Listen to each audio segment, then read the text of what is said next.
Hi, my name is Chris West. I'm a passive house consultant and building science consultant.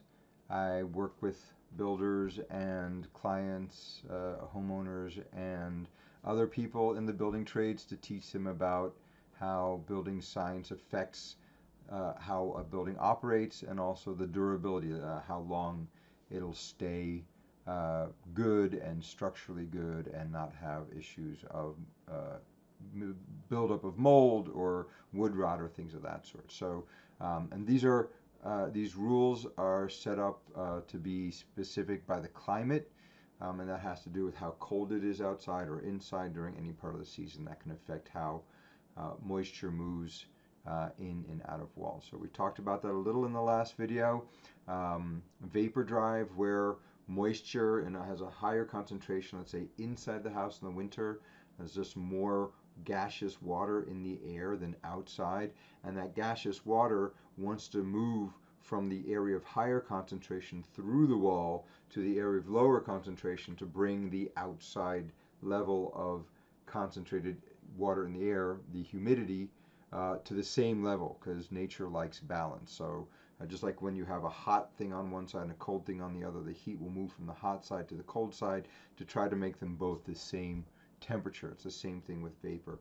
And when we're dealing with an exterior wall in climate zone 5, we have to be very careful about building our walls so that we don't build up moisture inside the wall. And that is something that we will be looking at today. So here's a little video I made. Let me just start it up here and start with the wall. So we come over here, we get our sheetrock on the inside of the house. We then come out to the outside again to take a look. We're going to put a bad insulation between the studs, and it's a 3.5 inches. I have here something colored like rock wool. You could use fiberglass as long as it's installed in a good way.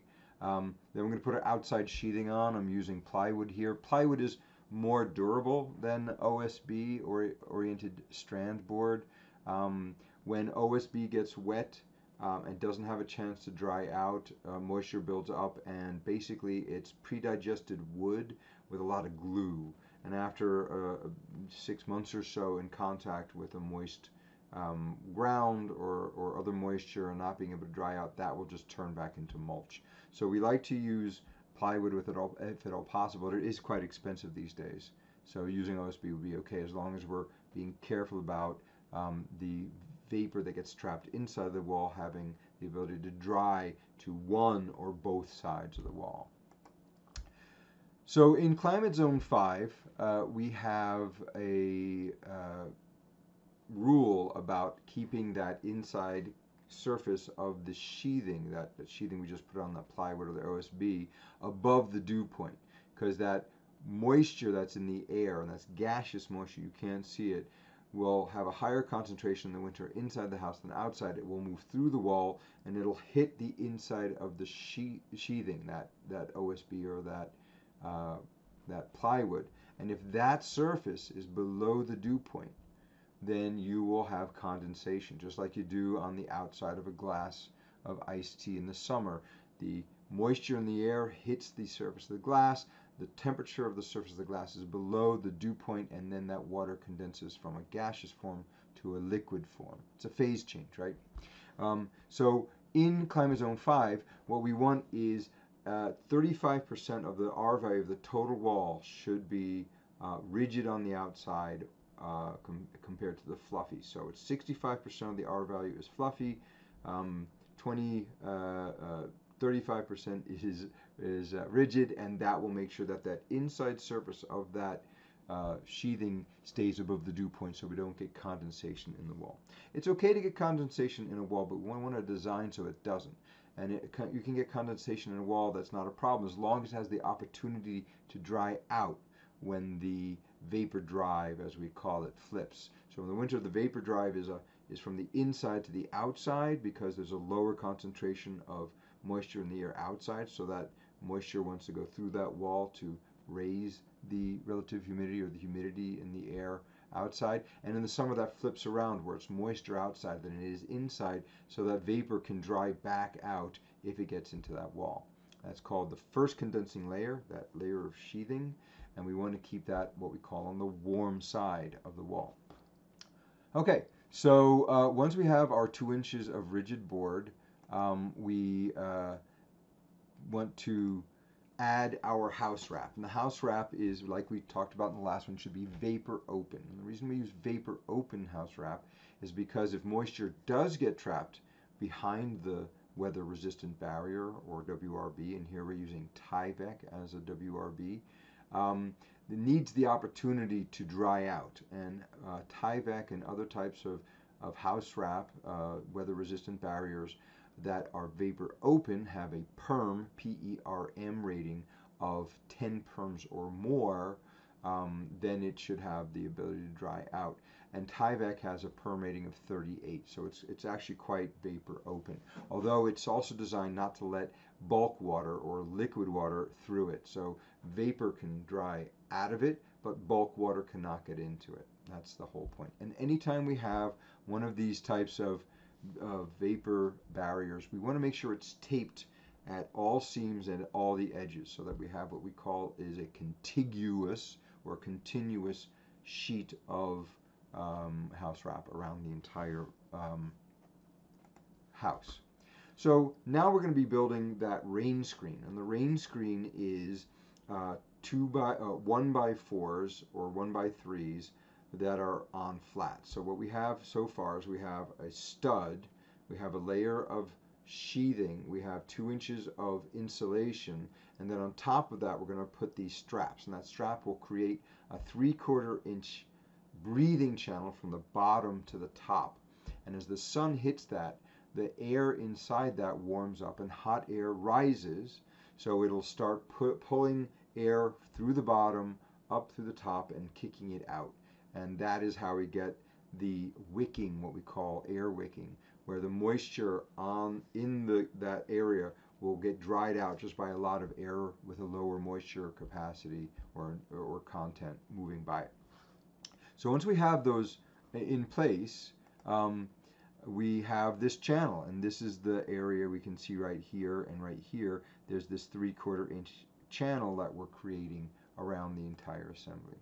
So if we're going to do that, then we need to make sure that bugs don't get into it, because bugs like getting in and chewing everything up and finding a warm place to stay during the winter. So we use something called a coravent, a C-O-R-A-V-E-N-T. And this is basically a piece of mesh that's going on the bottom and the top of each of these venting channels we're making, just to make sure that we don't get a lot of bugs in there. And once we have those installed, as you see, we've got them here at the top and the bottom, and you do it with windows too. You do it at the bottom. If you have a window, you do it from the bottom of the wall to the bottom of the window, and you put a coravent there, and that would allow that little bit to vent. Once we have that in place, we can put our chime board, or I didn't do the chime board right, but the chime board is this white piece down here, and that's the bottom, the last couple of inches. And then we can put our siding in. What I've got here is just a 5-inch reveal siding. And then let's just take a look at what we've built here. So what we've got from inside to outside, you can start from outside, go inside, but in this case I go inside to outside. We start with our sheetrock right here, and then we've got our 2x4 stud wall with rock wool in between the studs, and then we have our sheathing. So that is the wall you were planning on building. But to make sure that it's durable well into the future, we're going to put 2 inches of rigid insulation on the outside, which will keep this inside surface above the dew point if the inside of the building is around 68 degrees. Now I know that these buildings are going to get really pretty cold in the winter. We have recorded outside temperatures of -10, but every person puts off 100 watts of heat continuously. So it's possible that this building will get up into the 60s with a couple of people sit in there, or one person maybe into the 50s with -10 outside. So that's what we're looking for. So we have our 2 inches of insulation, and then outside of that we have our, I didn't show it, but we have our house wrap, that Tyvek, and then we have the gap that we created. This is the the 1x4 on flat that creates this 3/4 inch gap here, right? And that gap is the venting channel. And then we put our siding on. And what that allows for, two things. One is it allows for any moisture that's building up inside that house wrap to get wicked away. And the other thing is that it makes a thermal break between the building and the siding, and it makes your siding last longer. Oftentimes, if the siding is right on the sheathing and the sheathing is right on the studs and studs are right inside, to the inside of a building, and that building is kept at 70 degrees Fahrenheit, that will actually warm up the siding, and the siding will go through what we call micro seasons, where a heating and a cooling and a heating and a cooling just very quickly because of the heat from the house. So it makes your siding last longer. And if you're using a wood siding like this, most of the time you have problem with paint peeling is because the siding has gotten moist and doesn't have anywhere to dry out. Well, this assembly, the way we have it, allows for drying out not only to the outside but also to the inside with that venting channel. So this is a very, very durable assembly, as we call it. And that is the wall. If you have any questions, please feel free to reach out to me at info@EchoHousesOfVermont. I'll put that in the video, but also in the YouTube description. And if you're interested in building science, then please go to our YouTube channel, watch our videos.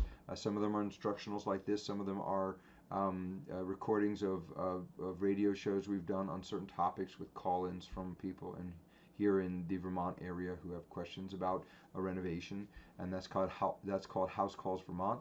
I'll put the link in the description, and good luck with your project.